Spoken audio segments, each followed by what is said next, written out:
talked about the fact that we're going to deal with generative AI, how, when, and where leaders can use it. First, we're going to hear from John Kanan at Bain & Company. And John's a leader in their commercial excellence practice with deep knowledge in telecommunications, advanced analytics, and AI. And John's also been very kind to work with many entrepreneurs here in the community through Endeavor Atlanta, or an organization that helps startups here in Atlanta. Dr. Lauren Klein from Emory University. Dr. Klein is a distinguished research professor of English and quantitative theory and methods at Emory. Dr. Klein has worked extensively in these areas, has done a lot of writing and speaking, and has really studied many of the key issues, the ethical issues, the academic, the philosophical issues behind AI that we're all going to have to be dealing with. And Sheldon Cummings, one of our new members of the club and president and GM of the business unit at Smarsh, which is a leading technology company. Sheldon came to town after having worked at Intuit, was the COO at MailChimp, and I know Sheldon is grappling with these issues today that many of us are dealing with right now. So with that, I'm going to turn it over to John Kanan to give us a quick overview, and then I'm going to also make sure that you think about your questions. We have two mics, mics 1 and mic 2, and what we'll do is rotate back and forth. We want to leave plenty of time for questions. So, John, walk us through generative AI and introduction and opportunities. Thank you, John. Thank you, John. And given I'm the one consultant on the panel, I was told to keep my slides to basically 4 slides. So it'll be very, very brief, and then we can get to the discussion. I thought I'd start with actually some levity to get the discussion going. And maybe I'll just read this quickly. So, what will be the impact of ChatGPT on our business? There's a lot we don't know for sure, like how much of what it says is made up, or if it will take our jobs, or take away our jobs, or the security risks, or if it could damage our reputation. What do we know for sure? Only that we want to adopt it everywhere as fast as we can. Like all good jokes, I think there's kind of a kernel of truth to this. I'm personally involved in lots of conversations about AI, whether it's applied to clients' businesses, or I'm supporting companies that have AI products, or how we're looking at using it inside Bain. And there is this sentiment around let's try experiments, let's get some things going. We could take a snapshot of a slide like this basically every day with the amount of headlines, both positive and negative, legal lawsuits, news of new offerings coming out that are AI enabled, or things that consumers are using with AI. And I think we're just constantly getting information about this. It's frankly hard to keep up. One reflection I've had as I've thought about this versus other tech trends. And the first tech trend that I lived through in my career was really Y2K. And then there was the internet boom, the .com boom. Then you could think about mobile, cloud, Web3, and then AI. And there's been many people that have had comments similar to this, but this one feels and seems very different for a lot of reasons. One is many other technology trends I mentioned were kind of in the hands of experts, computer scientists, other specialists, and I suspect many of you in this room have had a chance to use some of these technologies, whether on a kind of gimmick basis to have it write a poem about a dog or some experience, or whether it's to actually write a first draft of a letter or a speech. But when I talked about this topic, it's pretty amazing how many people have had 1 or 2 experiences, and those experiences tend to be a pretty big aha of just how powerful generative AI is, and how easy it is to use with different prompts. And so that type of accessibility is perhaps different from other trends. The other element of it is just how easy it is to experiment, and how I think companies are doing experiments. We'll talk a little bit today about there's a big difference between doing an experiment and actually putting this into production or decision engines, and there's a lot of key things to consider there, but the speed of this is quite different. And then the only other piece I would mention is, by my recollection, generative AI really got into the vernacular, call it February, March of this year. And we're sitting here in July, and there's just been a tremendous amount of innovation already. And so if you think about if we were going to have this Rotary discussion a year from now, what would be the topics and what would be some of the things that are out there? So just a little bit of a primer. For an audience this broad, I suspect there are some real AI experts, and please don't quiz me on some of the technology during the panel discussion. And there's others that are probably new to it. And just to boil down what's different about generative AI versus other types of AI, machine learning, deep learning, what some might call traditional AI. So let's start with traditional AI. Those technologies have been around for a long time, and they typically have been worked on decision support. So again, simplification here, generalizing a bit, but ingesting vast amounts of numbers, of structured data, and then coming out with an output that would be numbers and structured data. So think of using AI to develop a forecast for supply chain, or think of AI to develop a recommendation on a price. So lots of mathematics, specific decision, specific output. Generative AI is much more around unstructured data, so that could be text, it could be video images, it could be speech, it could be a whole variety of things.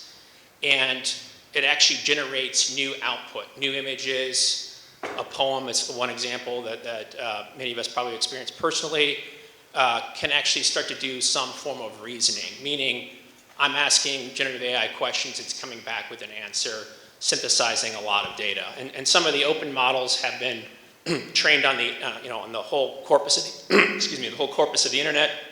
So you're going to get back answers based on that training.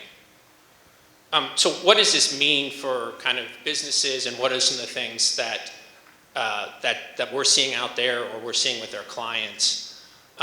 One is around efficiency and how companies are already capturing this benefit. So on the Bain side, we're always surveying and talking to leaders of business and also IT leaders. And so this idea of efficiency, there's one study we looked at where if you looked at all US workers, knowledge workers in particular, there's a thought that with a large language model, which is kind of the foundation of generative AI, 15% of their tasks could be made more efficient.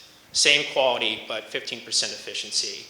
And then you start to layer on software and tooling, you start to get to estimates of 50% more efficient. And I think this creates a lot of the both opportunity and anxiety. What to do with this extra time? What does it mean for employees? What does it mean for companies? But there's a lot of early results on efficiency in particular. A couple of examples where we've supported clients. One is around inside sellers. And using generative AI to have a co-pilot with them, meaning the co-pilot is listening to the phone call, it's listening to what the seller is doing, and it's recommending other questions to ask.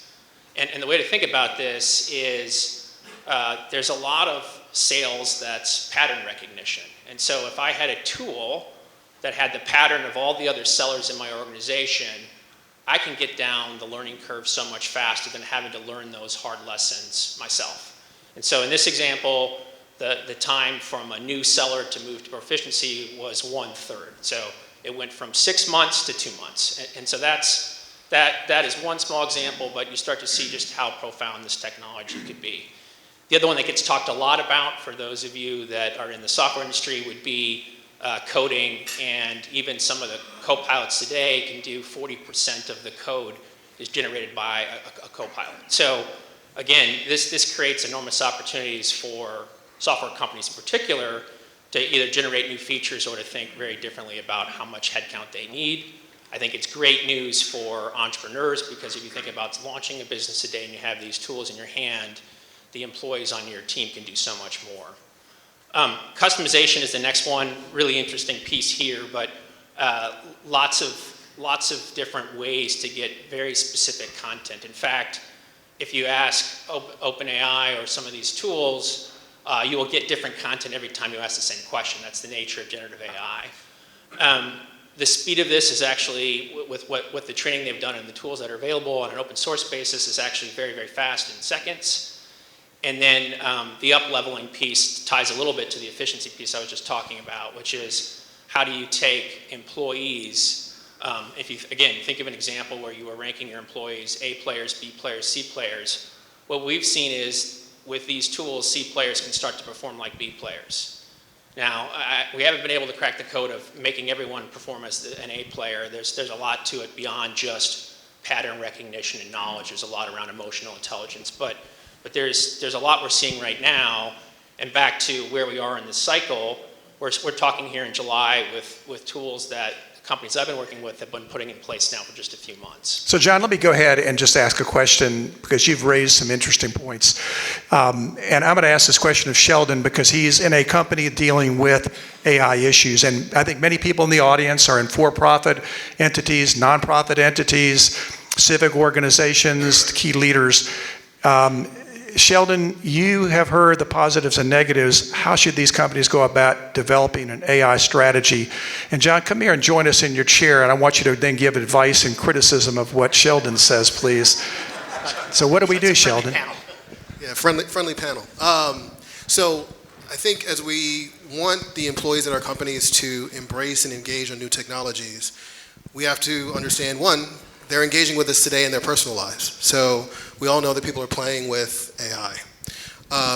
As it pertains to using it inside the workplace, there needs to be a set of guide rails because the data that tends to be proprietary or specific to your organization is not something that you want to put within open AI models. So understanding and knowing that, yes, we want our teams to be able to experiment, but we don't want to undermine certain tenets and values that we have as a company. So for us, specifically, we look at how we develop our own models and train our own data. Because one of the things that's important, obviously, is garbage in, garbage out. If your data is not clean, the ability to mine and leverage the data diminishes. And so having that clean data is key, and then making sure that it's ring-fenced with your own models, with your own employees that can then train on top. And so that's one of the things that we have learned, and to ensure that our employees know that there are guidelines and guide rails to how we're leveraging the data. So, Dr. Klein, what could go wrong here? Let's assume that companies do what Sheldon says. You go out and implement, you're careful about it. What are the issues, and what are the issues that you've seen? Yeah, that's such a good question. You know, from where I sit, so I'm in academia, so I have less of a task of thinking about sort of immediate business impact and more thinking about the broader picture. And one of the things that in academia we're thinking about a lot is where this data is coming from. And you know, John mentioned earlier, it's coming from the internet, and we know what's on the internet. Broadly speaking, it's not all high quality content. But even more specifically, it actually hasn't been documented how these models are trained, how precisely these models are trained, but there's research that's being undertaken now that's trying to trace some of the major sources. And one of the major sources we know that's in most of all of these models is Wikipedia, which is a great sort of base reference test for most things that we want to know about. But another thing that we know about it is it's the content, the text itself is written by 90% men. So when you think about the text that's being given to these models, which is in turn being sort of recombined to generate the text that comes out, it's coming from a very, very narrow subset of the population. And it's not just questions of, you know, the gender skew, but it comes largely from people who were on the 18 to 34 demographic. So older people are largely excluded from this training data. It comes from people who are mostly speaking in English. It comes from mostly white people. And so there's all these questions about what types of language is training our responses, who are the people for whom it performs best? What are the scenarios that it performs best for? And then what are the scenarios and for whom is it not performing as well? And then what are the consequences, right? And sometimes it can be funny if it doesn't work so well, but if you are using this as a sort of baseline for decision making, you need to really have your eyes wide open to the omissions of these models and the places where, to your question, like where can people come in, really having a lot of oversight before the output of these models is taken as truth. So great input. So John, let me ask this question. I think people in the audience are saying, I guess given what Sheldon says, we're going to have to deal with AI whether we like it or not because, right, Sheldon, our employees are using it, so we can either adopt it or, we can die because they're going to use it. What Dr. Klein is saying is that there's a lot of issues there. Who do you see in your role as a leading consultant or the decision makers here? Is this a decision about what to do and how to adopt a policy about AI? Is this to be made by the CEO, by the board member, by a new officer? How are we supposed to deal with that and thinking about who's going to make these decisions with regard to our use of AI in a company? Yeah, I think there's a couple parts to that. So a lot of the companies I'm working with, are in the innovation stage. So they are actually trying to tap into frontline input into experiments or proofs of concept.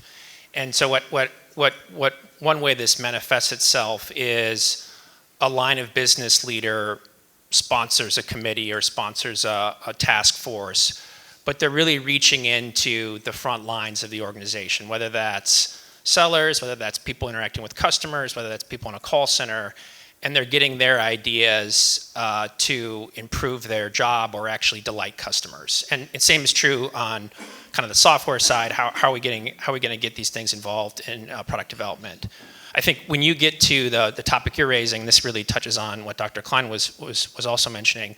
When you start to move these things into production, into decision engine. So if we're going to use AI tools to make a decision whether or not somebody gets a loan, for example, then you end up having, for all the right reasons, to involve other key stakeholders in the organization around legal, around ethics and compliance, just really trying to understand all the different parameters and consequences, both intended and unintended. And so my answer to your question, John, is a little bit about the maturity of where companies are. And I think many companies have a big aspiration. We surveyed enterprises, 75% they're going to say they're going to have AI in their customer experiences in a relatively short order. But beyond that headline message, there's a ton of really important and thorny things to sort through. So one of the issues you alluded to, John, were some of the legal issues. For those of you that are attorneys in the audience, this is a beautiful thing. There are a myriad of issues here. Who owns what's created? Does ChatGPT own what's created? Do you own it? These copyright issues are ones that are unresolved, and I know that many, many jurisdictions are now dealing with them. But let's just say, Sheldon, that you were trying to come up with a speech that you want to give to a group about the Rotary Club of Atlanta. And you're asked to come up with an original speech about the Rotary Club of Atlanta. And you think to yourself, I'm a technology guy, so where do you come up with that original speech on the technology, about using technology about the Rotary Club of Atlanta? So you could ask ChatGPT for a couple paragraphs about the Rotary Club based on the Gettysburg Address. So this is, I think, an example of what you've done. Write 2 paragraphs. You're asking this of ChatGPT. Write 2 paragraphs about the Rotary Club of Atlanta based on the Gettysburg Address. So why don't you just read your inspirational speech here, at least the part in red, and let's just see how Sheldon does with this speech. Sheldon, so, your original speech. I'll highlight the red for the effort of efficiency. 110 years ago, the Rotary Club of Atlanta was established, dedicated to the proposition that service above self is the cornerstone of building a better community. We are meeting today on a great civic platform of service. We have come to dedicate a portion of our time, our resources, and our skills to the noble cause of serving others. It is altogether fitting and proper that we should do this, for it is through service that we elevate humanity and forge a brighter future. Let us, therefore, resolve to carry on the work that the Rotary Club of Atlanta has begun. Let us continue to foster fellowship, embrace diversity, and serve as beacons of hope in our communities. In doing so, we honor the legacy of those who have come before us and ensure that the Rotary Club of Atlanta remains a guiding light for generations to come.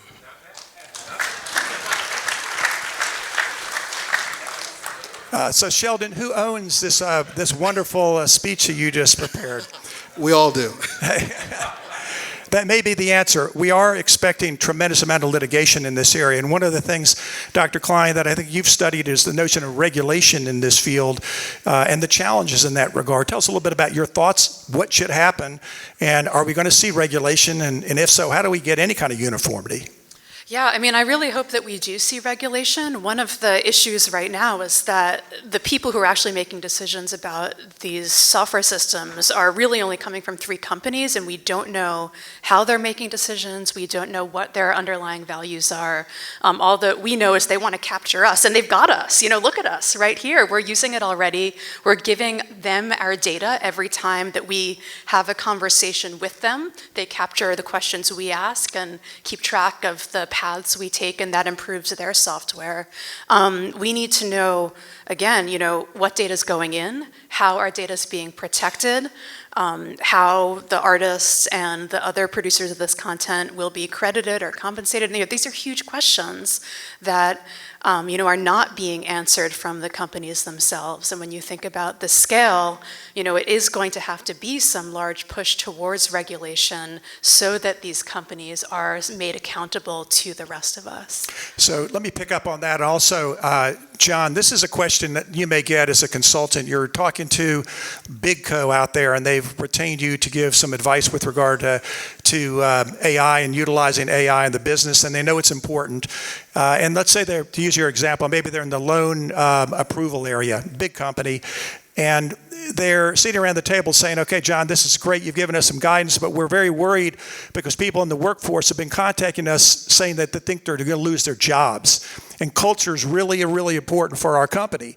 And so how are we supposed to address this, and how do you think we should be thinking about it as a learned consultant in dealing with this question about the workforce, job retention, and the like? What are some things for people to think about?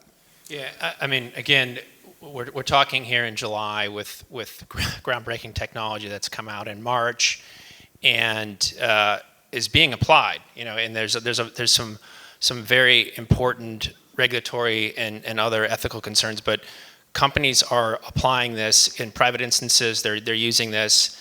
They're being very careful on how much goes to production. Thus far, John, my answer to your question would be a lot of this has been approached as tools to make employees more effective and actually make their jobs easier.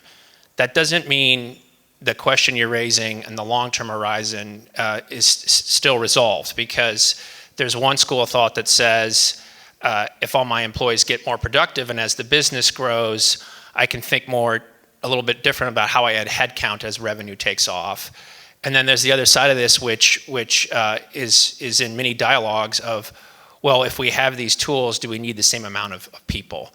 And the applications I've been closest to have been much more about improving the worker experience and actually driving more productivity, not the let's grab the efficiency and actually have fewer people.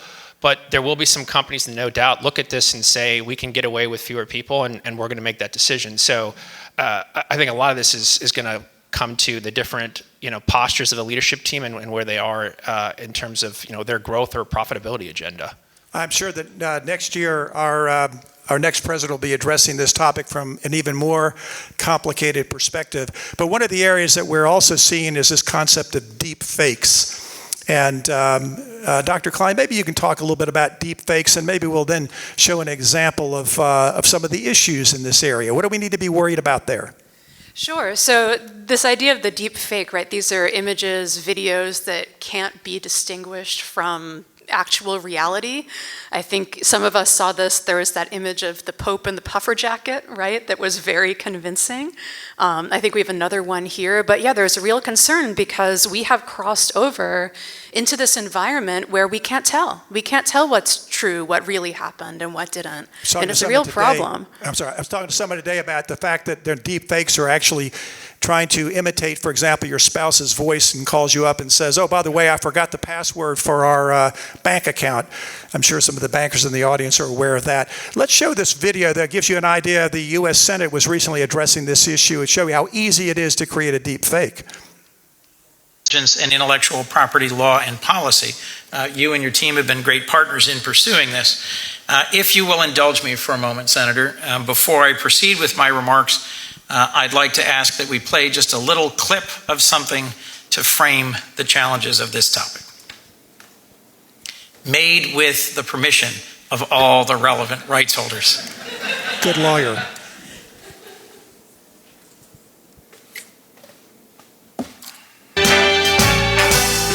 Start spreading the news. AI's got something to say. It's coding it its own way, learning the rules today.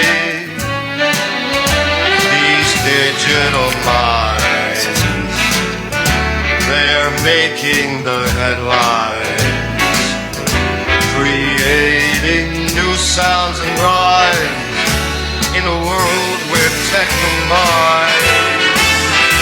AI. And that was not Thank Frank you for your Sinatra. forbearance. Yes, a round of applause is certainly welcome.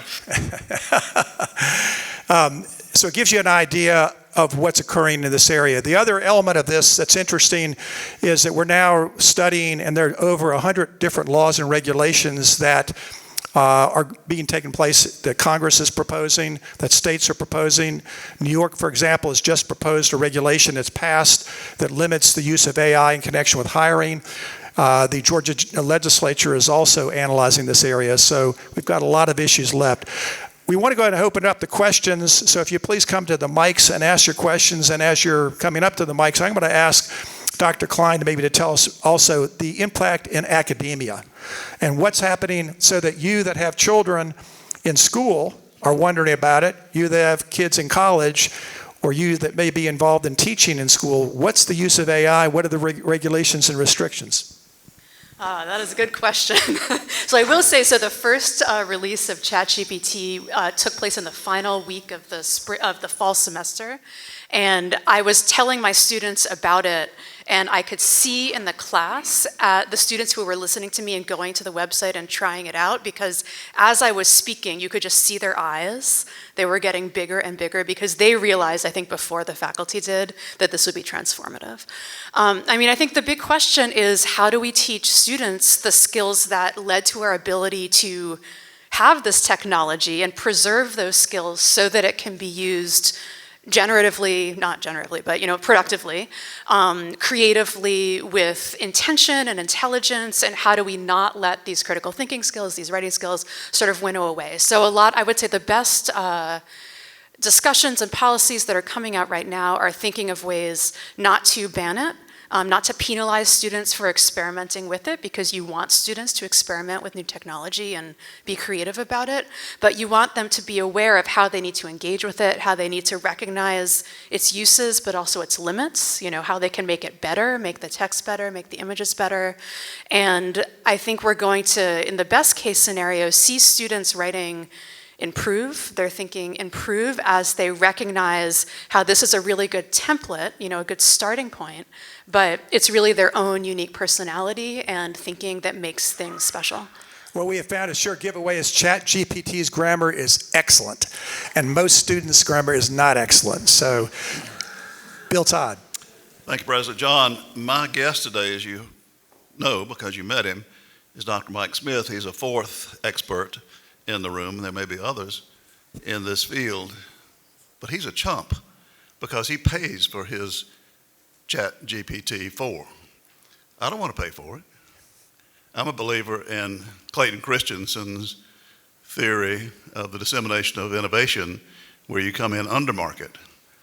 What, in your opinion, is the best value out there in the marketplace today? Pay as little as possible, get as much as you can.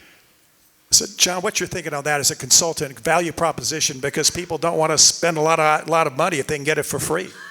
Yeah, I think some of the key parameters around that question if you're using open source tools and you're putting information in them, it's going back in the internet, and the tool is able to learn off of that. So there's this famous example of I think it was Samsung, where they had some of their engineers put designs in these tools, and it was a huge mistake. The company's now banning the usage of that among certain classes of employees. So the free tools, I think you have to be very thoughtful about how you're using them and what you're putting in there.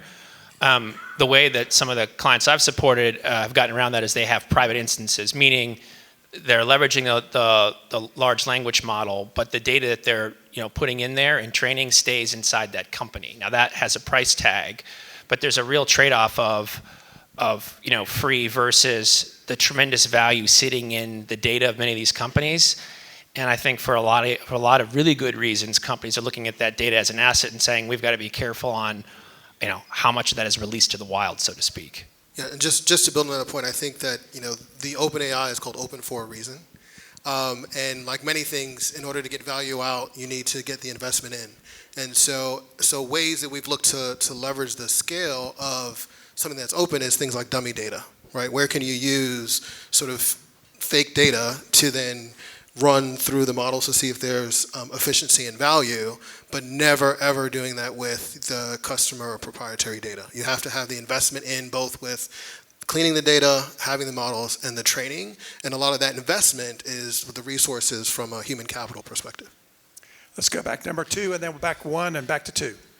I'm curious about the impact on the coming presidential campaign. We already live in a world of politics where truth is, let's just say, fleeting. And if we have technology deepfakes that could show a candidate wearing a Klan uniform or burying Jimmy Hoffa, or any such kind of image, what should we expect, and how should we prepare for this presidential campaign that's soon going to be upon us? Dr. Klein? This is where I say that my PhD is in English. No, I mean, honestly, I think it's terrifying. I think this technology has been unleashed on our society without guardrails in place and without the ability to tell whether these images are real or not. I mean, we've already seen issues with misinformation take place online, and that was just text, and that was mostly people writing the text, not, automated text that's coming from some sort of algorithm.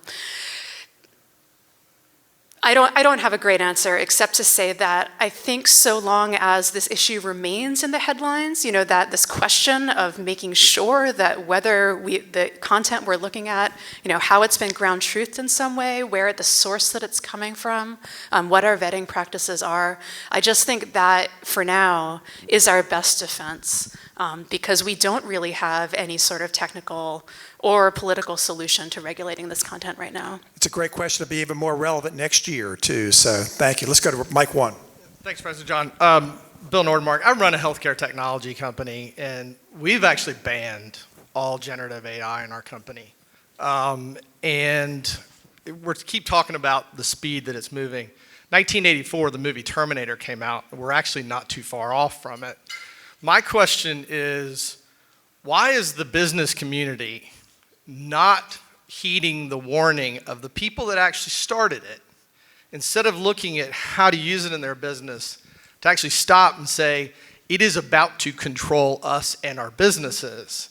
And why is the community not having that conversation? Because in our worlds we are, but it seems like the rest of the world out there isn't heeding the pause. And I'd love to know your reason why. John, what do you see in that regard as a consultant? I mean, people asking that question. Yeah, I think again, broadly, a lot of the companies I'm working with are in learning mode. And so they draw a pretty careful line between we're going to have an instance and we're going to try to do some learning versus really getting this into enterprise workflows, getting this more into the data of the company. That still doesn't answer all of your questions, but I think there's a lot of, we need to learn more about it before we can make the call. But yes, there's been many senior people, deep experts in AI, that said this is an existential threat, and so that's out there for sure.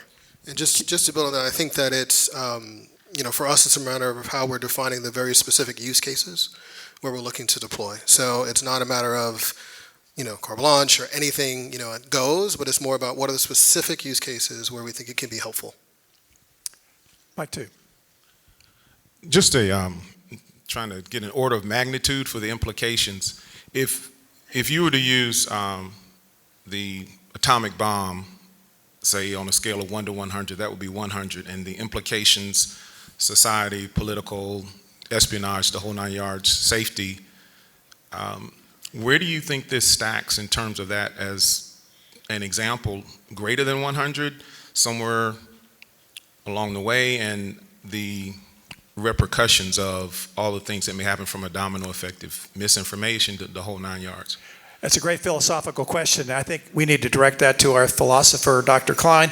But if you think about 100 being the atom bomb, and let's say 1 being a friendly group like the Atlanta Rotary Club, where should we be thinking about AI?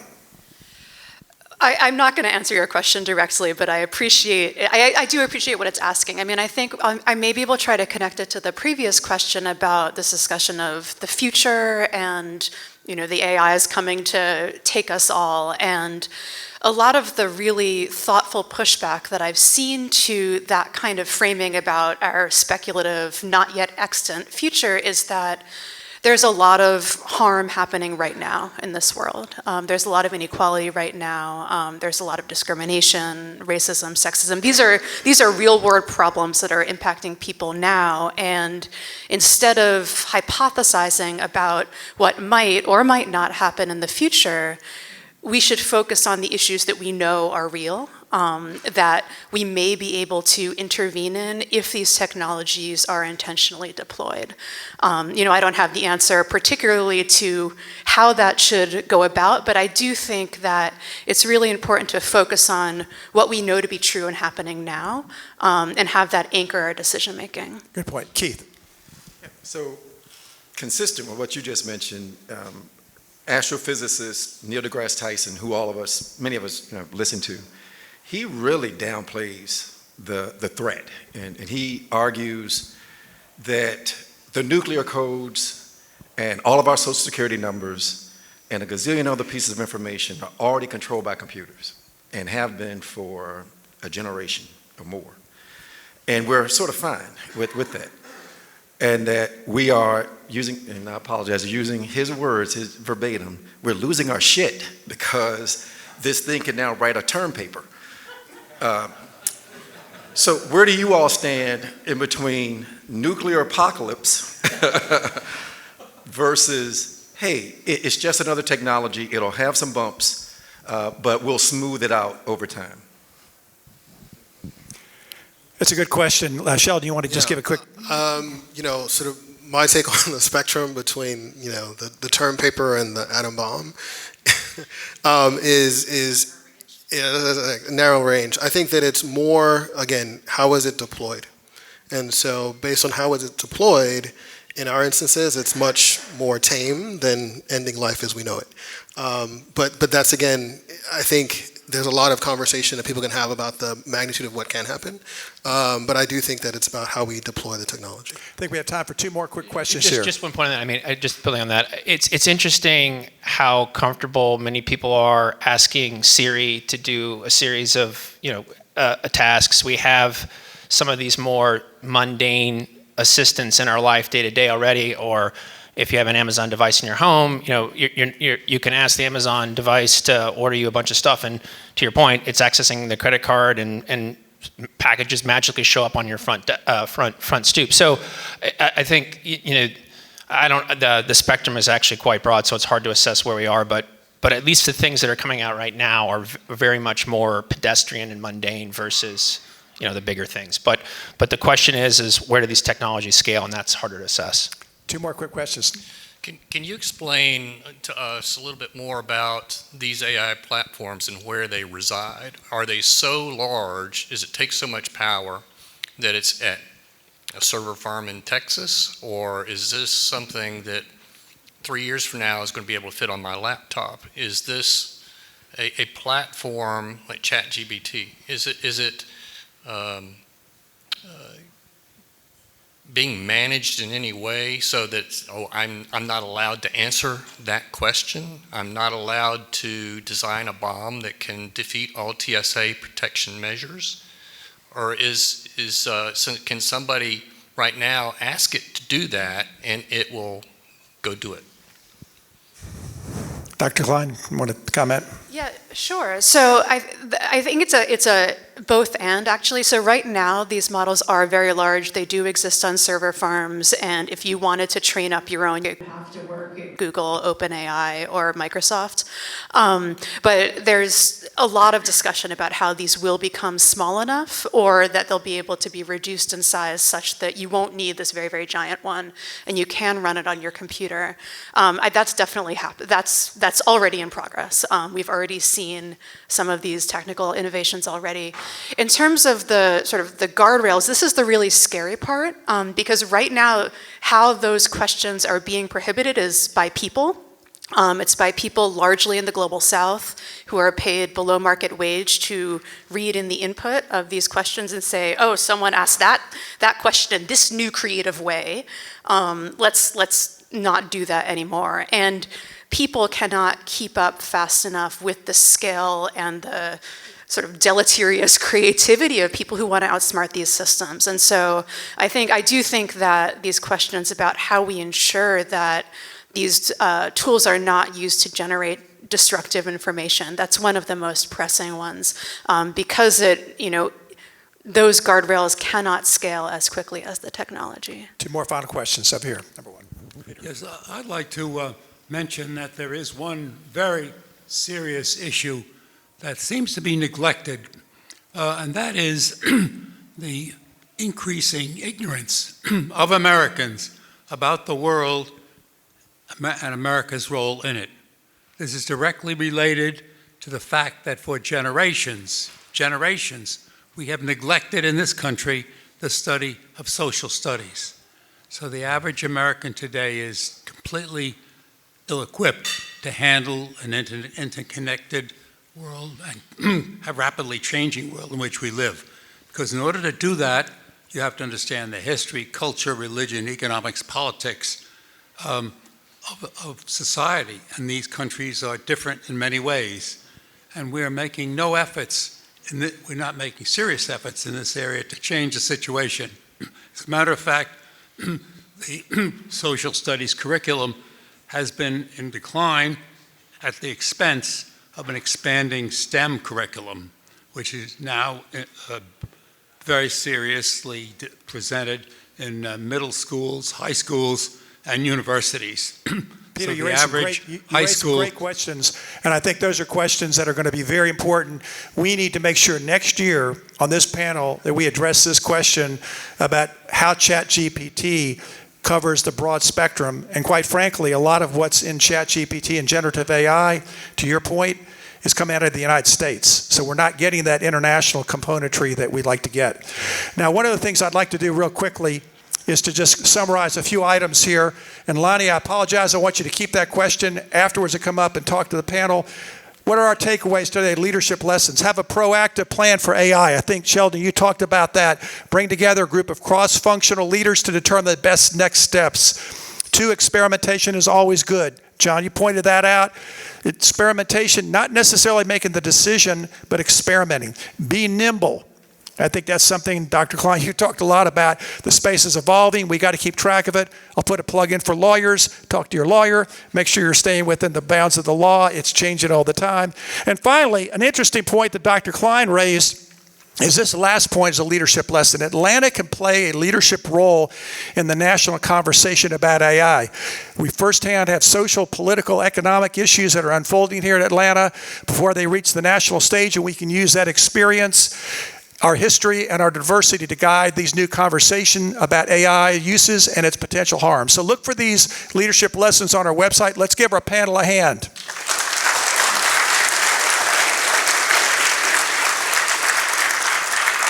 Stay tuned next week. We've got a great program by Jeff Stepikoff on the Georgia film industry. A lot of AI issues there too. July 31st, Governor Brian Kemp. August 7th, Director Kim Cheadle. Have a great afternoon.